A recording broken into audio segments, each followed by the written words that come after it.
रज गए करेगी आए झूठे निशाना कब्जे अनुभावे निहालो श्री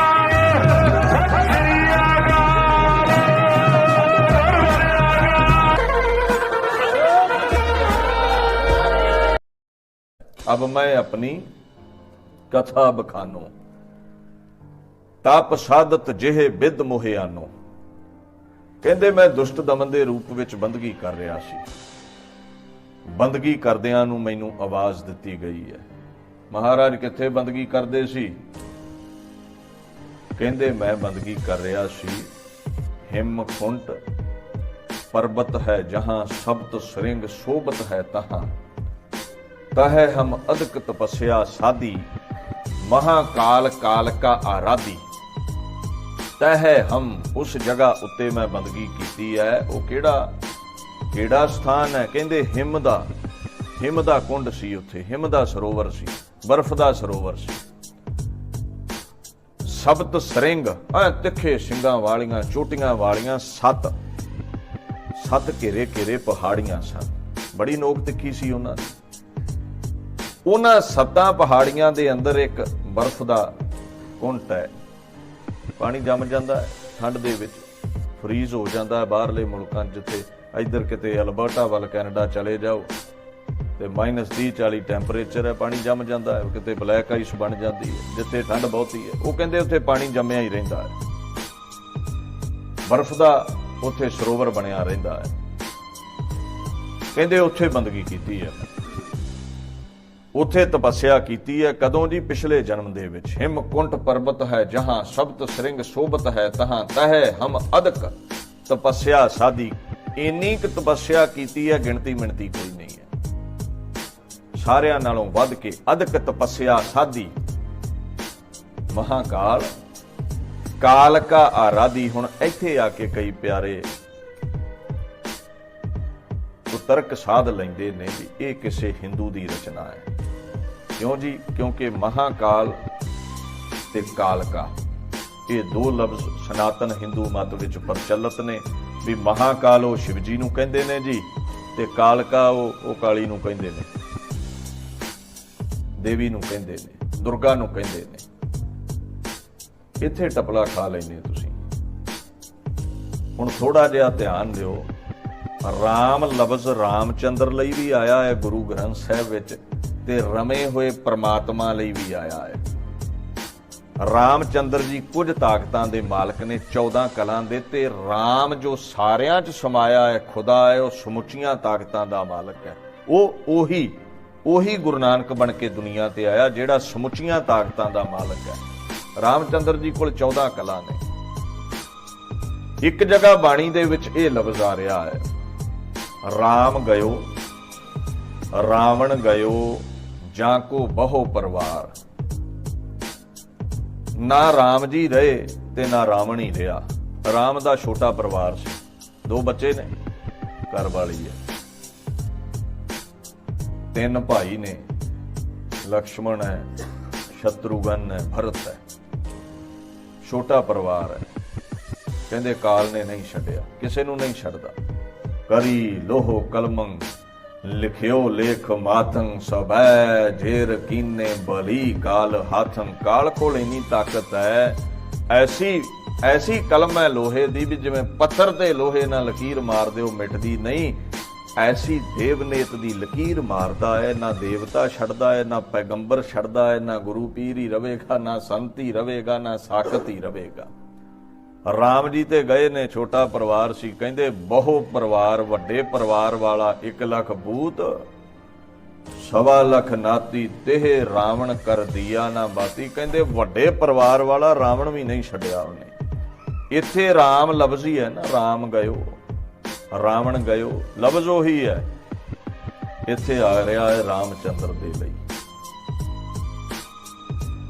होर पंक्तियां बाणी विचों लै लवो।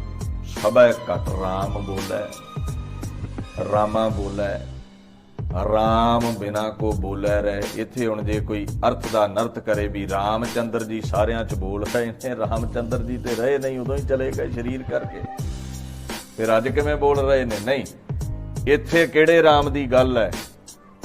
ਇੱਥੇ ਉਸ ਰਾਮ ਦੀ ਗੱਲ ਹੈ ਜਿਹਦੇ ਬਾਰੇ ਕਲਗੀਧਰ ਨੇ ਦਸਮ ਬਾਣੀ ਵਿੱਚ ਕਿਹਾ ਹੈ, ਆਦ ਅੰਤ ਇੱਕ ਹੈ ਅਵਤਾਰਾ ਸੋਈ ਗੁਰੂ, ਸਮਝਿਓ ਹਮਾਰਾ ਜੋ ਆਦ ਹੈ ਦੁਨੀਆ ਦਾ।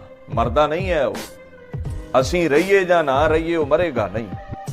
ਆਦ ਵਿੱਚ ਵੀ ਸੀ ਤੇ ਅਸੀਂ ਨਾਮ ਹੀ ਰਹੇ, ਇਹ ਬ੍ਰਹਿਮੰਡ ਨਾਮ ਹੀ ਰਿਹਾ ਤੇ ਖੁਦਾ ਮੌਜੂਦ ਹੋਵੇਗਾ।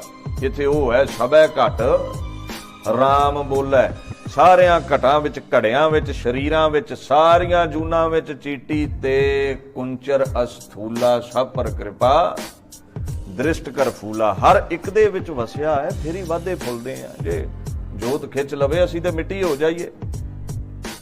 ਰਾਮ ਬਿਨਾ ਕੋ ਬੋਲੇ ਰਹੇ, ਰਾਮ ਤੋਂ ਬਿਨਾ ਕੌਣ ਹੈ? ਹਰ ਇੱਕ ਜ਼ੁਬਾਨ ਵਿੱਚ ਰਾਮ ਬੋਲਦਾ ਹੈ, ਹਰ ਇੱਕ ਸਰੀਰ ਵਿੱਚ ਰਾਮ ਬੋਲਦਾ ਹੈ, ਰਮਿਆ ਹੋਇਆ ਪਰਮਾਤਮਾ ਸਰੂਪ। ਇੱਥੇ ਰਾਮਚੰਦਰ ਲਈ ਰਾਮ ਲਫ਼ਜ਼ ਨਹੀਂ ਹੈ। ਇਦਾਂ ਤੁਹਾਨੂੰ ਬੜੀਆਂ ਪੰਕਤੀਆਂ ਮਿਲਣਗੀਆਂ ਜਿੱਥੇ ਰਾਮ ਲਫ਼ਜ਼ ਰਮੇ ਹੋਏ ਰਾਮ ਪਰਮਾਤਮਾ ਲਈ ਆਉਂਦਾ ਹੈ, ਤੇ ਕੁਝ ਮੁੱਠੀ ਪਰ ਪੰਕਤੀਆਂ ਮਿਲਣਗੀਆਂ ਜਿੱਥੇ ਰਾਮਚੰਦਰ ਲਈ ਆਉਂਦਾ ਹੈ। ਇਦਾਂ ਹੀ ਸਮਝ ਲੈ। ਗੁਰੂ ਪਾਤਸ਼ਾਹ ਮਹਾਕਾਲ ਲਫ਼ਜ਼ ਉਹਦੇ ਲਈ ਵਰਤ ਰਹੇ ਨੇ ਜਿਹੜਾ ਕਾਲ ਜਿਹੜਾ ਹੈ, ਜਿਹੜਾ ਕਾਲ ਤੋਂ ਵੀ ਮਹਾਨ ਹੋਵੇ। ਮਹਾਕਾਲ ਜਿਹਨੂੰ ਕਾਲ ਵੀ ਮਾਰ ਨਾ ਸਕੇ। ਹੁਣ ਹਿੰਦੂ ਵੀਰ ਜੇ ਮਹਾਕਾਲ ਲਫ਼ਜ਼ ਸ਼ਿਵ ਜੀ ਲਈ ਵਰਤਦੇ ਨੇ ਤੇ ਇਹਦੇ ਵਿੱਚ ਸਾਨੂੰ ਕੀ ਤੰਗੀ ਹੈ, ਸਾਨੂੰ ਕੀ ਮੁਸ਼ਕਲ ਹੈ? ਉਹ ਤੇ ਫਿਰ ਰਾਮ ਲਫ਼ਜ਼ ਵੀ ਰਾਮਚੰਦਰ ਲਈ ਵਰਤ ਰਹੇ ਨੇ ਤੇ ਅਸੀਂ ਰਾਮ ਲਫ਼ਜ਼ ਪਰਮਾਤਮਾ ਲਈ ਵਰਤ ਰਹੇ ਹਾਂ। ਤੇ ਜੇ ਦਸਮ ਪਾਤਸ਼ਾਹ ਨੇ ਮਹਾਕਾਲ ਲਫ਼ਜ਼ ਵਰਤ ਰਿਹਾ ਹੈ ਤੇ ਹਿੰਦੂ ਵੀਰ ਉਹਨੂੰ ਸ਼ਿਵ ਜੀ ਲਈ ਵਰਤਦੇ ਨੇ, ਤੇ ਇਹ 'ਚ ਮੁਸ਼ਕਲ ਕੀ ਹੈ? ਉਹਨਾਂ ਦਾ ਮਹਾਕਾਲ ਸ਼ਿਵ ਜੀ ਹੋਵੇਗਾ, ਸਾਡਾ ਮਹਾਕਾਲ ਪਰਮਾਤਮਾ ਹੈ। ਕਹਿੰਦੇ ਮੈਂ ਮਹਾਕਾਲ ਦੀ ਆਰਾਧਨਾ ਕੀਤੀ ਹੈ। ਰਹੀ ਗੱਲ ਸ਼ਿਵ ਜੀ ਦੀ, ਹਿੰਦੂ ਕਵੀ ਕਦੇ ਇਹ ਨਹੀਂ ਲਿਖ ਸਕਦਾ ਜੋ ਮੈਂ ਪੜ੍ਹਨ ਲੱਗਾ ਹੈ। ਗੁਰੂ ਗੋਬਿੰਦ ਸਿੰਘ ਮਹਾਰਾਜ ਨੇ ਕਲਮ ਚੁੱਕ ਕੇ ਇੱਕ ਬਚਨ ਲਿਖ ਦਿੱਤਾ। ਉਹ ਜਾਣਦੇ ਨੇ ਵੀ ਕਿੱਥੇ ਕਿੱਥੇ ਇਹਨਾਂ ਨੇ ਪ੍ਰਸ਼ਨ ਕਰਨੇ ਨੇ, ਉੱਤਰ ਵੀ ਬਾਪੂ 400 ਵਰਾ ਪਹਿਲਾਂ ਹੀ ਲਿਖ ਕੇ ਦੇ ਗਿਆ ਸਾ। ਉਹ ਗੱਲ ਵੱਖਰੀ ਹੈ, ਅਸੀਂ ਵਿਚਾਰ ਲਈ ਇਕੱਠੇ ਨਹੀਂ ਹੁੰਦੇ, ਬੈਠਦੇ ਨਹੀਂ ਆ, ਡਾਂਗਾ ਡੂੰਗਾ ਦੀਆਂ ਆਪਾਂ ਚੁੱਕੀ ਫਿਰਦੇ ਆ। ਜਦੋਂ ਕਈ ਵਾਰ ਇਹ ਬਚਨ ਚੱਲਦਾ, ਭਾਈ ਜਿੱਥੇ ਤੈਨੂੰ ਸ਼ੰਕਾ ਹੈ ਬੈਠੋ ਵਿਚਾਰ ਕਰੀਏ, ਕੋਈ ਲਾਈਵ ਚਰਚਾ ਕਰੀਏ, ਉੱਥੇ ਤੇ ਆਉਣਾ ਨਹੀਂ ਹੈ। ਉਦਾਂ ਬਾਣੀ ਬਾਣੇ ਦੀ ਅਸੀਂ ਨਿੰਦਾ ਕਰੀ ਜਾਂਦੇ ਆ। ਤੇ ਫਿਰ ਇਹ ਤੁਸੀਂ ਨਿਆਂ ਕਰਨਾ ਹੁੰਦਾ ਸੰਗਤ ਨੇ ਵੀ ਜਿਹੜਾ ਵਿਚਾਰ ਲਈ ਤਿਆਰ ਹੈ ਉਹ ਝੂਠਾ ਹੈ ਕਿ ਜਿਹੜਾ ਵਿਚਾਰ ਤੋਂ ਭੱਜਦਾ ਹੈ ਉਹ ਝੂਠਾ ਹੈ। ਥੋੜਾ ਜਿਹਾ ਧਿਆਨ ਦਿਓ। ਗੁਰੂ ਪਾਤਸ਼ਾਹ ਨੇ ਮਹਾਕਾਲ ਲਫ਼ਜ਼ ਵਰਤਿਆ ਹੈ ਜੋ ਕਾਲ ਕਾ ਵੀ ਕਾਲ ਕਰ ਦਵੇ, ਕਾਲ ਨੂੰ ਪੈਦਾ ਕਰਨ ਵਾਲਾ। ਸ਼ਿਵ ਜੀ ਲਈ ਇੱਕ ਬਚਨ ਆਉਂਦਾ ਹੈ ਬਾਣੀ ਵਿੱਚ, ਕਹਿੰਦੇ ਤੁਸੀਂ ਕਿਤੇ ਮਹਾਕਾਲ ਸ਼ਿਵ ਜੀ ਨੂੰ ਨਾ ਸਮਝ ਲਿਓ, ਉਹ ਮਹਾਦੇਵ ਹੈ, ਦੇਵਤਿਆਂ ਚੋਂ ਮਹਾਨ ਹੈ ਸ਼ਿਵ ਜੀ, ਕੋਈ ਦੋ ਰਾਏ ਨਹੀਂ, ਬੜੀਆਂ ਤਾਕਤਾਂ ਨੇ ਉਹਦੇ ਕੋਲ, ਪਰ ਇਹ ਉਹਦੇ ਨਾਲੋਂ ਵੱਡਾ ਹੈ। ਪਰਮਾਤਮਾ ਕਈ ਗੁਣਾ ਵੱਡਾ ਹੈ ਔਰ ਐਸੇ ਲੱਖਾਂ ਸ਼ਿਵ ਬ੍ਰਹਮ ਵਿਸ਼ਨ ਉਹਦੇ ਇੱਕ ਇੱਕ ਰੋਮ ਵਿੱਚ ਸਮਾਏ ਹੋਏ ਨੇ, ਏਡਾ ਵੱਡਾ ਹੈ। ਗੁਰੂ ਪਾਤਸ਼ਾਹ ਕਹਿੰਦੇ ਏਕ शिव ਭਏ, ਏਕ ਗਏ, ਏਕ ਫਿਰ ਭਏ, रामचंद्र कृष्ण के अवतार भी अनेक है। वो रब मन के बैठे हो, रब नूं मार कौन सकता है?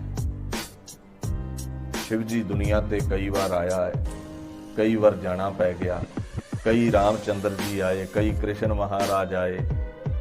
खुदा जमदा मरदा नहीं है, इत्थे लखां शिव होए ने, लखां चले गए ने। महाकाल अगर शिव जी हुंदा ते काल ਉਹਨੂੰ ਕਦੇ ਵੀ ਮਾਰ ਨਾ ਸਕਦਾ, ਪਰ शिव जी ਨੂੰ ਮਰਨਾ ਪਿਆ ਹੈ, ਦੁਨੀਆ ਤੋਂ ਜਾਣਾ ਪਿਆ ਹੈ। ਰਾਮ ਗਇਓ ਰਾਵਣ ਗਇਓ, ਰਾਮ ਜੀ ਨੂੰ ਜਾਣਾ ਪਿਆ ਹੈ, ਕ੍ਰਿਸ਼ਨ ਜੀ ਨੂੰ ਜਾਣਾ ਪਿਆ ਹੈ। ਬਦਕ ਆਇਆ ਭਾਲਦਾ, ਮਿਰਗ ਜਾਣ ਬਾਣ ਲੈ ਮਾਰੇ, ਕੱਢ ਕੇ ਤੀਰ ਬਦਕ ਨੇ ਮਾਰਿਆ। ਕ੍ਰਿਸ਼ਨ ਜੀ ਨੂੰ ਜਾਣਾ ਪਿਆ ਹੈ, ਮੌਤ ਹੋ ਗਈ, ਅੰਤ ਹੋ ਗਿਆ ਉਸ ਤੀਰ ਦੇ ਨਾਲ, ਜਾਣਾ ਪਿਆ ਹੈ। ਤੇ ਮਹਾਰਾਜ ਕਹਿੰਦੇ ਤੇ ਕਹਿ ਸਕਦੇ ਹੋ ਵੀ ਪ੍ਰਮਾਤਮਾ ਦੀਆਂ ਬਖਸ਼ੀਆਂ ਬਰਕਤਾਂ ਲੈ ਕੇ ਕੁਝ ਅੰਸ਼ ਲੈ ਕੇ ਆਏ ਸਨ। ਸਮੁੱਚੀ ਖੁਦਾ ਦੀ ਤਾਕਤ ਇਹਨਾਂ ਕੋਲ ਨਹੀਂ ਸੀ, ਉਹਨੂੰ ਕਾਲ ਘਾ ਨਹੀਂ ਸਕਦਾ। ਤੇ ਜੇ ਕਿਸੇ ਹਿੰਦੂ ਵੀਰ ਦੀ ਦਸਮ ਬਾਣੀ ਰਚਨਾ ਹੋਵੇ ਤੇ ਮੈਂ ਸੰਗਤ ਨੂੰ ਹੀ ਪੁੱਛਦਾ ਹੈ, ਹਿੰਦੂ ਵੀਰਾਂ ਲਈ ਸ਼ਿਵ ਜੀ ਲੈਤਾ ਕਰਦਾ ਹੈ, ਸਭ ਨੂੰ ਮਾਰਨ ਵਾਲਾ ਸ਼ਿਵ ਜੀ ਹੈ। ਬਾਣੀ ਚਾਹੁੰਦਾ ਇੱਕ ਸੰਸਾਰੀ, ਇੱਕ ਭੰਡਾਰੀ, ਇੱਕ ਲਾਏ ਦੀਵਾਨ। ਹਿੰਦੂ ਵੀਰਾਂ 'ਚ ਪ੍ਰਚਲਿਤ ਹੈ ਵੀ ਇੱਕ ਸੰਸਾਰੀ, ਸੰਸਾਰ ਨੂੰ ਪੈਦਾ ਬ੍ਰਹਮਾ ਨੇ ਕੀਤਾ, ਇੱਕ ਭੰਡਾਰੀ, ਪੇਟ ਦੀ ਭੁੱਖ ਮੇਟਣ ਵਾਲਾ ਵਿਸ਼ਨੂੰ ਹੈ, ਇੱਕ ਲਾਏ ਦੀਵਾਨ, ਕਾਲ ਰੂਪ ਸ਼ਿਵ ਜੀ ਹੈ, ਕਾਲ ਮਾਰਦਾ ਹੈ। ਇਹ ਹਿੰਦੂ ਵੀਰਾਂ 'ਚ ਪ੍ਰਚਲਿਤ ਹੈ। ਮਹਾਰਾਜ ਕਹਿੰਦੇ ਇਦਾਂ ਨਹੀਂ ਹੈ, ਜਿਵ ਤੇ ਸੁਭਾਵੈ ਤੇ ਵਹਿ ਚਲਾਵੈ, ਜਿਵ ਹੋਵੈ ਫਰਮਾਨ। ਇਹ ਤਿੰਨੇ ਵੀ ਖੁਦਾ ਦੇ ਹੁਕਮ ਵਿੱਚ ਕਾਰ ਕਰਦੇ ਨੇ। ਤੇ ਜਿਹੜਾ ਨੌਕਰ ਹੋਵੇ ਫਿਰ ਮਾਲਕ ਜਿਹੜੇ ਮਰਜ਼ੀ ਕੰਮ ਤੇ ਲਾ ਲਵੇ, ਮਾਲਕ ਖੁਦਾ ਹੀ ਹੈ। ਤੇ ਸਿੱਖ ਖੁਦਾ ਦਾ ਪੁਜਾਰੀ ਹੈ, ਕ੍ਰਿਤ ਦਾ ਨਹੀਂ, ਕਰਤੇ ਦਾ ਪੁਜਾਰੀ ਹੈ, ਦੇਵੀ ਦੇਵਤਿਆਂ ਦਾ ਨਹੀਂ। ਠੀਕ ਹੈ, ਅਸੀਂ ਹਰ ਇੱਕ ਦਾ ਅਦਬ ਕਰਦੇ ਹਾਂ, ਕਿਸੇ ਨੂੰ ਮਾੜਾ ਨਹੀਂ ਕਹਿੰਦੇ। ਮੁਬਾਰਕ ਹੈ ਹਿੰਦੂ ਵੀਰਾਂ ਨੂੰ ਸ਼ਿਵ ਜੀ, ਰਾਮ ਜੀ, ਕ੍ਰਿਸ਼ਨ ਜੀ। ਪਰ ਸਿੱਖ ਦਾ ਸਿਰ ਕੇਵਲ ਅਕਾਲ ਪੁਰਖ ਅੱਗੇ ਝੁਕਦਾ ਏ। ਤੇ ਅਕਾਲ ਪੁਰਖ ਅੱਜ ਵਾਹੋ ਵਾਹੋ ਬਾਣੀ ਨਿਰੰਕਾਰ ਹੈ, ਪੋਥੀ ਪਰਮੇਸ਼ਰ ਕਾ ਥਾਨ। ਇਹਨੂੰ ਮਾਮੂਲੀ ਗ੍ਰੰਥ ਨਾ ਸਮਝ ਲਿਓ ਵੀ ਇਹ 1430 ਪੰਨਿਆਂ ਦੀ ਕੋਈ ਕਿਤਾਬ ਹੈ, ਨਹੀਂ। ਪੋਥੀ ਪਰਮੇਸ਼ਰ ਕਾ ਥਾਨ, ਉਹ ਨਾਨਕ ਨਿਰੰਕਾਰੀ ਵਾਲੀ ਜੋਤ ਅੱਜ ਗੁਰੂ ਗ੍ਰੰਥ ਸਾਹਿਬ ਵਿੱਚ ਬੈਠੀ ਹੈ। ਸਿੱਖ ਇਹਦੇ ਤੋਂ ਲਹਿਦਾ ਕਿਸੇ ਅੱਗੇ ਨਹੀਂ ਝੁਕਦਾ। ਅਦਬ ਸਾਰਿਆਂ ਦਾ, ਸਤਿਕਾਰ ਸਾਰੇ ਧਰਮਾਂ ਦਾ। ਹੁਣ ਮਹਾਰਾਜ ਜਿਸ ਲਈ ਮਹਾਕਾਲ ਵਰਤ ਰਹੇ ਨੇ ਉਹ ਮਰਦਾ ਨਹੀਂ ਹੈ। ਤੇ ਦੂਜੇ ਬੰਨੇ ਮਹਾਰਾਜ ਵਰਤ ਰਹੇ ਨੇ, ਇੱਕ ਸ਼ਿਵ ਭਏ, ਇੱਕ ਗਏ, ਇੱਕ ਫਿਰ ਪਏ। ਵੀ ਕਈ ਵਾਰ ਸ਼ਿਵ ਜੀ ਆਏ, ਕਈ ਵਾਰ ਮਰ ਗਏ ਨੇ। ਤੇ ਜੇ ਮਹਾਰਾਜ ਕਹਿੰਦੇ ਨੇ ਆਦ ਅੰਤ ਏਕੈ ਅਵਤਾਰਾ, ਆਦ ਤੋਂ ਅੰਤ ਤੱਕ ਜੋ ਰਹਿਣ ਵਾਲਾ, ਮੈਂ ਉਹਦੀ ਪੂਜਾ ਕਰਦਾ ਹਾਂ, ਉਹਦੀ ਆਰਾਧਨਾ ਕਰਦਾ ਹਾਂ। ਤੇ ਫਿਰ ਆਦ ਤੋਂ ਅੰਤ ਤੱਕ ਰਹਿਣ ਵਾਲਾ ਗੁਰੂ ਗੋਬਿੰਦ ਸਿੰਘ ਦਾ ਮਹਾਕਾਲ ਪਰਮਾਤਮਾ ਹੀ ਹੈ। ਸ਼ਿਵ ਜੀ ਤੇ ਆਦ ਤੋਂ ਅੰਤ ਰਿਹਾ ਨਹੀਂ ਹੈ। ਉਹਨੂੰ ਤਾਂ ਕਹਿ ਆਏ ਨੇ ਵੀ ਮਰ ਜਾਂਦਾ ਹੈ, ਮੌਤ ਆਉਂਦੀ ਹੈ, ਹਰ ਇੱਕ ਦੇਵਤੇ ਨੂੰ ਮੌਤ ਆਉਂਦੀ ਹੈ। ਇੱਥੇ ਕੋਈ ਰਹਿਣ ਵਾਲਾ ਨਹੀਂ ਹੈ। ਰਹਿਣ ਨਾ ਪਾਵੈ ਸੁਰ ਨਰ ਦੇਵਾ, ਨਾ ਦੇਵਤੇ ਰਹੇ, ਦੇਵਤਾ ਹੀ ਹੈ ਨਾ ਸ਼ਿਵ। ਖੈਰ, ਮਹਾਕਾਲ, ਕਾਲ ਕਾ ਆਰਾਧੀ, ਇੱਥੇ ਕਾਲ ਕਾ ਲਫ਼ਜ਼ ਵਰਤਿਆ ਗਿਆ। ਕਾਲ ਕਾ ਵੀ ਕਾਲ ਕਰਨੇ ਵਾਲਾ ਮਹਾਕਾਲ, ਮੈਂ ਉਹਦੀ ਆਰਾਧਨਾ ਕੀਤੀ ਹੈ ਆਰਾਧੀ ਬਣ ਕੇ। ਹੁਣ ਕਾਲਕਾ ਹਿੰਦੂ ਵੀਰਾਂ ਲਈ ਕਾਲੀ ਮਾਤਾ ਹੋਵੇਗੀ, ਸਾਨੂੰ ਕੀ ਮਤਲਬ ਹੈ? ਉਹਨਾਂ ਲਈ ਤੇ ਰਾਮ ਵੀ ਫਿਰ ਰਾਮਚੰਦਰ ਹੈ, ਪਰ ਸਾਡਾ ਰਾਮ ਤੇ ਕੋਈ ਹੋਰ ਹੈ, ਸਾਡਾ ਮਹਾਕਾਲ ਤੇ ਕੋਈ ਹੋਰ ਹੈ। ਇਦਾਂ ਕਾਲ ਕਾ ਵੀ ਕਾਲ ਕਰਨੇ ਵਾਲਾ ਜੋ ਪ੍ਰਮਾਤਮਾ ਹੈ, ਕਹਿੰਦੇ ਮੈਂ ਉਹਦੀ ਆਰਾਧਨਾ ਕੀਤੀ ਹੈ। ਅਬ ਮੈਂ ਆਪਣੀ ਕਥਾ ਬਖਾਨੋ, ਤਪ ਸਾਧਤ ਜਿਹੇ ਵਿਦ ਮੋਹਿ ਆਨੋ। ਹਿਮਕੁੰਟ ਪਰਬਤ ਹੈ ਜਹਾਂ, ਸਬਤ ਸ੍ਰਿੰਗ ਸੋਬਤ ਹੈ ਤਹਾਂ। ਤਹਿ ਹਮ ਅਦਕ ਤਪੱਸਿਆ ਸਾਧੀ, ਮਹਾਕਾਲ ਕਾਲ ਕਾ ਆਰਾਧੀ। ਇੰਨੀ ਕੁ ਆਰਾਧਨਾ ਕੀਤੀ ਉੱਥੇ ਪ੍ਰਮਾਤਮਾ ਦੀ। ਕਹਿੰਦੇ ਜਿੱਥੇ ਮੈਂ ਆਰਾਧਨਾ ਕੀਤੀ ਹੈ ਨਾ, ਇੰਨੀ ਕੁ ਆਰਾਧਨਾ ਮੈਂ ਕੀਤੀ, ਦ્વੈਤੇ ਏਕ ਰੂਪ ਹੈ ਗਏ। ਮੈਂ ਤੇ ਪ੍ਰਮਾਤਮਾ ਇੱਕ ਰੂਪ ਹੋ ਗਏ, ਨਦੀ ਤੇ ਸਮੁੰਦਰ ਇੱਕ ਹੋ ਗਏ। ਔਰ ਇਹ ਸਬਤ ਸ੍ਰਿੰਗ ਉਹ ਜਗ੍ਹਾ ਹੈ, ਕਹਿੰਦੇ ਉੱਥੇ ਹੋਰਾਂ ਵੀ ਮਹਾਪੁਰਸ਼ਾਂ ਨੇ ਬੰਦਗੀ ਕੀਤੀ ਹੋਈ ਹੈ। ਸਬਤ ਸ੍ਰਿੰਗ ਤੇ ਨਾਮ ਕਹਾਵਾ, ਪੰਡ ਰਾਜ ਜਿਹੇ ਜੋਗ ਕਮਾਵਾ। ਪਾਂਡਵਾਂ ਨੇ ਵੀ ਉੱਥੇ ਬੰਦਗੀ ਕੀਤੀ ਹੈ। ਖੈਰ, ਸਾਡਾ ਇਹ ਵਿਸ਼ਾ ਨਹੀਂ ਹੈ। ਪਾਂਡਵਾਂ ਨੇ ਵੀ ਬੰਦਗੀ ਕੀਤੀ ਹੈ, ਉਹ ਜਗ੍ਹਾ ਹੈ। ਹੁਣ ਮਹਾਰਾਜ ਆਖਣ ਲੱਗੇ ਵੀ ਮੈਨੂੰ ਸੱਦਿਆ ਗਿਆ ਹੈ, ਇਸ ਲਈ ਦੁਨੀਆ ਤੇ ਪੰਥ ਚਲਾਉਣਾ ਹੈ, ਦੁਨੀਆ ਤੇ ਤੁਹਾਡਾ ਆਗਾਜ਼ ਹੋਵੇਗਾ। ਤੁਸੀਂ ਨਾਨਕ ਨਿਰੰਕਾਰੀ ਦੀ ਜੋਤ ਦੇ 10ਵੇਂ ਜਾਮੇ ਬਣਨਾ ਹੈ। ਮਹਾਰਾਜ ਪਾਤਸ਼ਾਹ ਕਹਿੰਦੇ ਨੇ ਮੈਂ ਚਲਿਆ ਗਿਆ, ਮੈਂ ਪਹੁੰਚ ਗਿਆ, ਮੈਂ ਚਰਨਾਂ ਵਿੱਚ ਹਾਜ਼ਰ ਹੋ ਗਿਆ। ਦੁਸ਼ਟ ਦਮਨ ਮਾਤ ਲੋਕ ਤੇ ਬੰਦਗੀ ਕਰ ਰਿਹਾ ਹੈ। ਇੱਥੇ ਤਰਕ ਕੀ ਕੀਤਾ ਜਾਂਦਾ ਹੈ, ਧਿਆਨ ਦਿਓ। ਅਖੇ ਜੀ ਮਹਾਰਾਜ ਤੇ ਕਹਿ ਰਹੇ ਨੇ ਮੈਂ ਪਟਨੇ ਦੇ ਵਿੱਚ ਅਵਤਾਰ ਧਾਰਿਆ, ਮਾਤ ਲੋਕ ਤੇ ਆ ਗਿਆ। ਤੁਸੀਂ ਕਹਿੰਦੇ ਹੋ ਦੁਸ਼ਟ ਦਮਨ ਬੰਦਗੀ ਕਰਦਾ ਸੀ। ਤੇ ਹਿਮਕੁੰਟ ਕਹਿੰਦੇ ਹੋ ਵੀ 7 ਚੋਟੀਆਂ ਸਨ, ਉਹ ਤੇ ਧਰਤੀ ਤੇ ਹੈ, ਧਰਤੀ ਤੇ ਹੈ ਹਿਮਕੁੰਟ ਤੇ ਗੁਰੂ ਤੇ ਅੱਗੇ ਹੀ ਧਰਤੀ ਤੇ ਸੀ। ਹੁਣ ਕੌਣ ਲਪੱਗ ਬੰਦੇ ਨੂੰ ਸਮਝਾਵੇ ਵੀ ਜਦੋਂ ਧਰਤੀ ਤੇ ਸੀ ਦੁਸ਼ਟ ਦਮਨ ਦੇ ਰੂਪ ਵਿੱਚ, ਉਦੋਂ ਉਸ ਨਾਨਕ ਨਿਰੰਕਾਰੀ ਅਕਾਲ ਪੁਰਖ ਨੂੰ ਧਿਆਰਿਆ ਹੈ, ਅਕਾਲ ਪੁਰਖ ਨੂੰ ਧਿਆਰਿਆ ਹੈ। ਔਰ ਜਦੋਂ ਬੰਦਗੀ ਪ੍ਰਵਾਨ ਹੋ ਗਈ, ਮੁਕਤ ਪ੍ਰਾਪਤ ਹੋ ਗਈ, ਆਪ ਮੁਕਤ ਕਰੇ ਸੰਸਾਰ। ਫਿਰ ਆਵਾਜ਼ ਦੇ ਕੇ ਡਿਊਟੀ ਲੱਗੀ ਹੈ ਵੀ ਗੁਰੂ ਨਾਨਕ ਪਾਤਸ਼ਾਹ ਦੀ ਜੋਤ ਦਾ 10ਵਾਂ ਜਾਮਾ ਤੁਸੀਂ ਬਣੋਗੇ। ਮਾਤ ਲੋਕ ਤੋਂ ਹੀ ਸੱਦਿਆ ਗਿਆ ਹੈ, ਮਾਤ ਲੋਕ ਤੋਂ ਹੀ ਸੱਦ ਕੇ ਸੱਚਖੰਡ ਦੇ ਵਿੱਚ ਹਾਜ਼ਰ ਹੋਣ ਲਈ ਆਖਿਆ ਗਿਆ ਹੈ।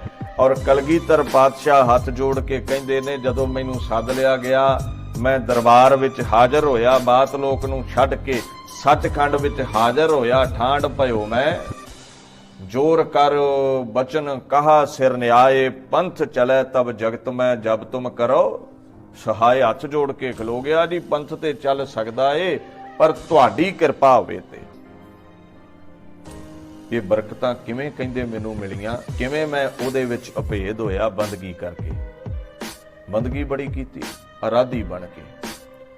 हुण आराधी लफ्ज़ तो कालका नूं इस्त्री लिंग समझ लैंदे असीं भी आराधी आया। हुण आराधा लफ्ज़ है ही नहीं है डिक्शनरी विच, लफ्ज़ ही आराधी है। देखो थोड़ा जिहा ध्यान दिओ, एक मंदिर विच पूजा कर रहा है और मंदिर विच पूजा करन वाला पंडित है। आपां नूं पता है उत्थे पंडित हुंदे ने, बीबियां नहीं हुंदियां। मंदिर विच पूजा करन वाला एक पंडित है, वो पूजा करदा है, उहनूं पुजारी लफ्ज़ नाल संबोधित करदे हैं। पुजारा नहीं कहंदे आपां, पुजारा लफ्ज़ है नहीं है। पूजा करन वाला पुजारी है। इत्थे तुहाडे सामने गुरु के प्यारे सिख पाठ करदे ने, उहनां नूं पाठा सिंह नहीं कहंदे, पाठी कहंदे आ। आपां लफ्ज़ जिहड़ा बणिया पाठा लफ्ज़ है नहीं है। कल नूं कोई तर्कवादी एवें पैदा कर लवे गल वखरी है, वैसे लफ्ज़ है नहीं है। पाठ करन वाला पाठी है, पूजा करन वाला पुजारी है। आराधन का मतलब हुंदा याद करना, चेते करना। ते जिवें पाठ करन वाला पाठी है, पूजा करन वाला पुजारी है, ते आराधना करन वाला आराधी हुंदा है। इत्थे इस्त्री लिंग दी गल नहीं है, लफ्ज़ ही आराधी है। हुण देखो तुसीं सनातन मत विच पुजारी लफ्ज़ आ रहा है, दूसरे बन्ने इन्हां विच चले जाओ तुसीं इस्लाम विच काजी ते मौलवी लफ्ज़ ने, दोवां नूं ही बिहारी है ना। मौलवा ते नहीं है, काजा ते नहीं है ना। वो भाई जी इस गल नूं समझिया करो, लफ्ज़ जिहड़ा काव रचना विच ढुकदा वे उही रखिया जांदा है। सानूं कई बार ऑड फील हुंदा भी ये की है, पर जे उत्थे लफ्ज़ दी तब्दीली कर दित्ती जावे, कल नूं कवि काव रचना विच पूर्णता ही कढ सकदे ने भी तुहाडे गुरु नूं ते रचना नहीं करनी आई। कई पक्ष हुंदे ने काव रचना दे, आउंदी मेरे वर्गिਆਂ नूं पंजाबी नहीं है। गल उस ग्रंथ दी करदे हैं जिथे अरबी की, फारसी की, संस्कृति की, ब्रिज भाषा की, संस्कृत की बेअंत भाषावां कलगीधर पातशाह ने कुझे च समुंदर बंद कीता होया है।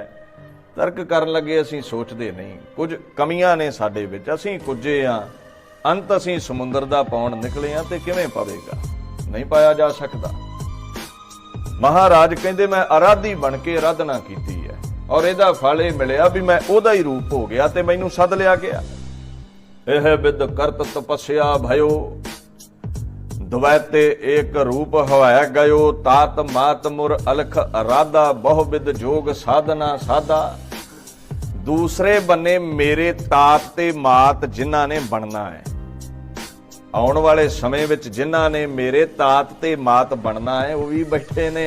और बैठा है बापू गुरु तेग बहादुर चौंकड़ा ला के भोरे दे विच, वैरागी बन के, ते मां गुजरी बाहर त्यागी बन के भोरे दे बैठी है। 26 वरे उस भोरे विच बैठा है ते मां गुजरी बाहर बहिंदी है भी किते सिर दे साईं नूं भोजन दी, प्रशादे दी, वस्त्रां दी लोड़ पै जावे ते मेरे पति परमेश्वर ने मैं सेवा विच हाजिर रहना है। दीन दुनिया दे मालक कहंदे उत्थे एक आराधना कीती गई, किस दी? अलख आराधा, अलख दी आराधना हुई है। तात मात मुर अलख आराधा, आराधी बन के आराधना कीती ना लखे जाण वाले परमात्मा दी। अगर हिंदू कवि हुंदा ते ओह कहंदा भी मेरे मां पिओ ने शिव जी दी आराधना कीती है, कृष्ण जी की आराधना की है, सांवले की आराधना की। इत्थे अलख है, लखिया नहीं गया अज तक भी काले रंग का है, चिट्टे रंग का है, गोरे रंग का है, कणक बन्ने रंग का है, किदां दा है, लखिया नहीं गया। शिव जी ते लखिया गया। शिव जी का की रंग है? कहंदे जी उन्हें जहर रख लई सी गले विच ते जहर दे नाल रंग भी नीला पै गया। कृष्ण जी का भी सांवला रंग है, राम जी दे भी नैना नक्शां दा जिक्र है, पर खुदा दा जो रंग रूप है, चक्र चिन्ह अर वर्ण जात अर पात नहन जे। महाराज कहंदे ना रूप ना रंग, ना रेख दी गल है, ना भेख दी गल है, ना चक्रां दी गल है, ना मस्तक दीयां लकीरां दी गल है, लखिया ही नहीं गया अज तक। आ लख हुण जे ब्राह्मण हुंदा उहने कहना कृष्ण दी बंदगी कीती, राम दी कीती, फलाने दी कीती, 33 करोड़ देवते ने, हुण मैनू ते इहने नां नहीं आउंदे, ऐदी कीती, औदी कीती। आ लख निर्गुण दी बंदगी ब्राह्मणवाद विच, सनातन हिंदू मत विच नहीं है। वेद ਕਹਿੰਦੇ ਸਨ ਨਿਰਗੁਣ ਨੂੰ ਪੂਜੋ, ਪਰ ਪੰਡਤ ਨੇ ਵੇਖਿਆ ਵੀ ਰੱਬ ਤੇ ਦਿਖਦਾ ਨਹੀਂ ਹੈ, ਉਹਨੇ ਆਪਣੀਆਂ ਹੀ ਮੂਰਤੀਆਂ ਬਣਾ ਕੇ ਰੱਬ ਮਿੱਟੀ ਦਾ ਬਣਾਤਾ, ਪੱਥਰ ਦਾ ਬਣਾਤਾ। ਹੁਣ ਮਤਲਬ ਸਾਫ਼ ਸੀ ਵੀ ਪੱਥਰ ਦੀ ਪੂਜਾ ਕਰੋਗੇ ਤੇ ਜੋ ਪੱਥਰ ਨੂੰ ਚੜੇਗਾ ਤੇ ਪੰਡਤ ਹੋਣੀ ਮੌਜਾਂ ਲੈਣਗੇ। ਖੁਰਾਕ ਖੁੱਲੀ ਹੁੰਦੀ ਇਹਨਾਂ ਲੋਕਾਂ ਦੀ, ਉਹ ਜੋ ਪੱਥਰ ਨੂੰ ਚੜਨਾ ਉਹ ਇਕੱਠਾ ਕਰਕੇ ਘਰ ਲੈ ਆਉਣਾ। ਇਹਨਾਂ ਸਿਮਰਤੀਆਂ, ਇਹਨਾਂ ਸ਼ਾਸਤਰ ਐਸੇ ਲਿਖ ਦਿੱਤੇ ਜਿੱਥੇ ਪੱਥਰ ਦੀ ਪੂਜਾ ਪ੍ਰਚਲਿਤ ਹੋ ਗਈ, ਨਹੀਂ ਤੇ ਵੇਦਾਂ ਵਿੱਚ ਖੁਦਾ ਦੀ ਬੰਦਗੀ ਦਾ ਹੀ ਜ਼ਿਕਰ ਹੈ। ਜੋ ਪੰਡਤ ਨੂੰ ਬ੍ਰਾਹਮਣ ਨੂੰ ਚੰਗਾ ਲੱਗਾ ਉਹਨੇ ਕੀਤਾ ਤੇ ਲੋਕ ਉਹਦੇ ਪਿੱਛੇ ਚੱਲ ਪਏ। ਲੋਕ ਚੱਲ ਪੈਂਦੇ ਨੇ, ਸੰਤ ਪਿੱਛੇ ਤੇ ਚੱਲਦੇ ਵੇਖੇ ਨੇ, ਕਈ ਸੰਤ ਫਿਲਮਾਂ 'ਚ ਵੀ ਆਉਂਦੇ ਨੇ, ਲੋਕ ਫਿਰ ਵੀ ਖਹਿੜਾ ਨਹੀਂ ਛੱਡਦੇ। ਮਤਲਬ ਸਮਝੋ, ਜਿੱਦਾਂ ਦੀ ਤੇਰੀ ਹਸਤੀ ਹੈ ਤੈਨੂੰ ਉਦਾਂ ਦੇ ਮੁਰੀਦ ਮਿਲ ਜਾਣਗੇ। ਚੋਰਾਂ ਦੇ ਯਾਰ ਚੋਰ, ਠੱਗਾਂ ਦੇ ਯਾਰ ਠੱਗ, ਨਿੰਦਕਾਂ ਦੇ ਯਾਰ ਨਿੰਦਕ ਤੇ ਸਾਧਾਂ ਦੇ ਯਾਰ ਸਾਧ, ਸ਼੍ਰੇਣੀ ਲੱਭ ਪੈਂਦੀ ਹੈ, ਜਮਾਤ ਲੱਭ ਪੈਂਦੀ ਹੈ। ਕਮਲਿਆਂ ਦੇ ਵੀ ਯਾਰ ਹੁੰਦੇ ਨੇ, ਉਦਾਂ ਦੇ ਉਹਨਾਂ ਨੂੰ ਕਮਲੇ ਲੱਭ ਪੈਂਦੇ ਨੇ। ਖੈਰ, ਕਰੋੜਾਂ ਦੇਵਤੇ ਨੇ, ਕਿਸੇ ਦਾ ਨਾਂ ਨਹੀਂ ਹੈ। ਅਲਖ ਅਰਾਧਾ ਗੁਰੂ ਪਾਤਸ਼ਾਹ ਨੇ ਤਾਂ ਹੀ ਕਹਿ ਰਹੇ ਨੇ ਵੀ ਪਰਮਾਤਮਾ ਦੀ ਆਰਾਧਨਾ ਕੀਤੀ ਹੈ ਮੇਰੇ ਮਾਤਾ ਪਿਤਾ ਨੇ। ਤਾਤ ਮਾਤ ਮੁਰ ਅਲਖ ਅਰਾਧਾ, ਬਹੁ ਬਿਦ ਜੋਗ ਸਾਧਨਾ ਸਾਧਾ, ਚੌਂਕੜੇ ਲਾ ਲਾ ਕੇ ਸਾਧਨਾ ਕੀਤੀ ਹੈ। ਤਿੰਨ ਜੋ ਕਰੀ ਅਲਖ ਕੀ ਸੇਵਾ, ਤਾਂਤੇ ਭਏ ਪ੍ਰਸੰਨ ਗੁਰਦੇਵਾ। ਅਲਖ ਦੀ ਸੇਵਾ ਐਸੀ ਕੀਤੀ, ਐਸਾ ਨਾਮ ਜਪਿਆ, ਮਹਾਰਾਜ ਕਹਿੰਦੇ ਉਹ ਨਾ ਲਖਿਆ ਜਾਣ ਵਾਲਾ ਪਰਮਾਤਮਾ ਖੁਸ਼ ਹੋ ਗਿਆ। ਮੈਨੂੰ ਹੁਕਮ ਹੋਇਆ, ਤਿੰਨ ਪ੍ਰਭ ਜਬ ਆਏ ਸਮੋਹੇ ਦੀਆ, ਤਬ ਹਮ ਜਨਮ ਕਲੂ ਮਹਿ ਲੀਆ। ਕਲਯੁਗ ਵਿੱਚ ਮੈਂ ਫਿਰ ਜਨਮ ਧਾਰਿਆ, ਪਹਿਲਾਂ ਦੁਸ਼ਟ ਦਮਨ ਦੇ ਰੂਪ ਵਿੱਚ ਸਾਂ, ਮੈਨੂੰ ਫਿਰ ਸੱਦ ਲਿਆ ਗਿਆ ਸੀ। ਹੁਣ ਮੈਂ ਕਹਿੰਦੇ ਕਲਯੁਗ ਦੇ ਵਿੱਚ ਜਨਮ ਧਾਰਨਾ ਕੀਤਾ ਹੈ। ਕਿਉਂ ਧਾਰਿਆ? ਹੁਣ ਸ਼ਿਵ ਜੀ ਦਾ ਜ਼ਿਕਰ ਆਵੇਗਾ। ਕਹਿੰਦੇ ਪਰਮਾਤਮਾ ਮੈਨੂੰ ਕੋਲ ਸੱਦ ਕੇ ਕਹਿੰਦੇ ਵੀ ਮੈਂ ਬੜੇ ਦੇਵਤੇ ਬਣਾਏ, ਮੈਂ ਦੈਂਤ ਬਣਾਏ, ਮੈਂ ਬੜੇ ਬੜੇ ਜੋਗੀ ਬਣਾਏ, ਜੰਗਮ ਬਣਾਏ, ਬੜੀਆਂ ਬਰਕਤਾਂ ਦੇ ਕੇ, ਨਰ ਨਾਲੋਂ ਮਨੁੱਖ ਨਾਲੋਂ ਵੱਧ ਕੇ ਬਰਕਤਾਂ ਦੇ ਕੇ, ਕੁਝ ਤਾਕਤਾਂ ਦੁਨੀਆ ਤੇ ਘੱਲੀਆਂ ਵੀ, ਜਾ ਕੇ ਮੇਰਾ ਨਾਮ ਜਪਾਓ, ਮਹਾਦੇਵ ਅਚੁੱਤ ਕਹਾਇਓ। ਸ਼ਿਵ ਜੀ ਨੂੰ ਘੱਲਿਆ, ਉਹ ਕਹਿੰਦਾ ਮੈਂ ਅਚੁੱਤਾਂ, ਮੈਂ ਅਲਾਖਾਂ, ਮੈਨੂੰ ਏਦਾਂ ਆਖੋ। ਇਹ ਹਿੰਦੂ ਲਿਖੇਗਾ। ਹਿੰਦੂ ਲਈ ਰੱਬ ਕੋਈ ਨਹੀਂ ਹੈ, ਹਿੰਦੂ ਲਈ ਰੱਬ ਹੈ ਸ਼ਿਵ ਜੀ, ਹਿੰਦੂ ਲਈ ਰੱਬ ਹੈ ਬ੍ਰਹਮਾ, ਹਿੰਦੂ ਵੀਰ ਲਈ ਰੱਬ ਹੈ ਸ੍ਰੀ ਵਿਸ਼ਨ, ਹਿੰਦੂ ਲਈ ਰੱਬ ਕ੍ਰਿਸ਼ਨ ਹੈ, ਰਾਮਚੰਦਰ ਹੈ। ਹਨੂਮਾਨ ਨੂੰ ਪੁੱਛੋਗੇ ਰੱਬ ਕੌਣ ਹੈ, ਉਹਦੇ ਲਈ ਰਾਮਚੰਦਰ ਹੈ। ਜੇ ਹਿੰਦੂ ਕਵੀ ਹੁੰਦਾ ਤੇ ਇੱਥੇ ਪਾਤਸ਼ਾਹ ਇਹ ਕਦੇ ਨਾ ਕਹਿੰਦੇ ਵੀ ਸ਼ਿਵ ਜੀ ਆਪਣੇ ਆਪ ਨੂੰ ਰੱਬ ਅਖਵਾ ਰਿਹਾ ਹੈ। ਮਹਾਰਾਜ ਕਹਿੰਦੇ ਰੱਬ ਬਣਿਆ ਬੈਠਾ ਹੈ। ਮਹਾਦੇਵ ਅਚੁੱਤ ਕਹਾਇਓ, ਵਿਸ਼ਨ ਆਪ ਹੀ ਕੋ ਠਹਿਰਾਇਓ। ਇਹ ਬਚਿੱਤਰ ਨਾਟਕ ਹੈ। ਮੈਨੂੰ ਮਾੜਾ ਜਿਹਾ ਦੱਸ ਦਿਓ ਵੀ ਇਹਦੇ ਚ ਬ੍ਰਾਹਮਣਵਾਦ ਕੀ ਹੈ ਦੂਰ ਕੀਤਾ ਜਾ ਰਿਹਾ ਸਾਡੇ ਕੋਲੋਂ। ਵਿਸ਼ਨ ਆਪ ਹੀ ਕੋ ਠਹਿਰਾਇਓ, ਬ੍ਰਹਮਾ ਆਪ ਪਾਰ ਬ੍ਰਹਮ ਬਖਾਨਾ, ਪ੍ਰਭ ਕੋ ਪ੍ਰਭੂ ਨਾ ਕਿਨਹੂ ਜਾਣਾ। ਬ੍ਰਹਮਾ ਕਹਿੰਦਾ ਮੈਂ ਹੀ ਬ੍ਰਹਮ ਪੈਦਾ ਕਰਨ ਵਾਲਾ, ਨਾ ਲਿਖਿਆ ਜਾਣ ਵਾਲਾ।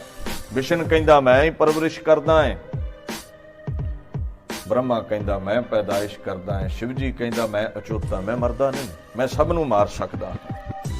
ਪ੍ਰਭ ਕੋ ਪ੍ਰਭੂ ਨਾ ਕਿਨਹੂ ਜਾਣਾ। ਬੜੀਆਂ ਤਾਕਤਾਂ ਆਈਆਂ, ਸਾਰੇ ਹੀ ਰੱਬ ਬਣ ਕੇ ਬਹਿ ਗਏ। ਇਹੀ ਗੁਰੂ ਗ੍ਰੰਥ ਸਾਹਿਬ ਕਹਿ ਰਹੇ ਨੇ, ਇਹੀ ਦਸਮ ਬਾਣੀ ਕਹਿ ਰਹੀ ਹੈ, ਘਾਟ ਨਾ ਕਿਨਹੀ ਕਹਾਇਆ ਸਭ ਕਹਤੇ ਹੈ। ਪਾਇਆ ਇੱਥੇ ਜਿਹੜਾ ਕਿਹੜਾ ਮਹਾਂਪੁਰਸ਼ ਹੈ, ਜਿਹੜਾ ਕਿਹੜਾ ਅਵਤਾਰ ਬਣਿਆ ਬੈਠਾ ਹੈ, ਜਿਹਨੂੰ 500 ਬੰਦਾ ਸੁਣਨ ਲੱਗ ਪੈਂਦਾ, ਉਹ ਆਪ ਗੁਰੂ ਬਣ ਕੇ ਬਹਿ ਜਾਂਦਾ। ਦੀਨ ਦੁਨੀਆ ਦੇ ਮਾਲਕ ਕਹਿੰਦੇ ਰੱਬ ਨੂੰ ਕਿਸੇ ਨੇ ਚੇਤੇ ਹੀ ਨਾ ਰੱਖਿਆ। ਰੱਬ ਨੇ ਫਿਰ ਅਖੀਰ ਮੈਨੂੰ ਆਵਾਜ਼ ਮਾਰੀ। ਨਾਨਕ ਨਿਰੰਕਾਰੀ ਪਾਤਸ਼ਾਹ ਦੇ ਰੂਪ ਵਿੱਚ ਕਹਿੰਦੇ ਸਾਡੀ ਜੋਤ ਵਿਚਰ ਰਹੀ ਹੈ।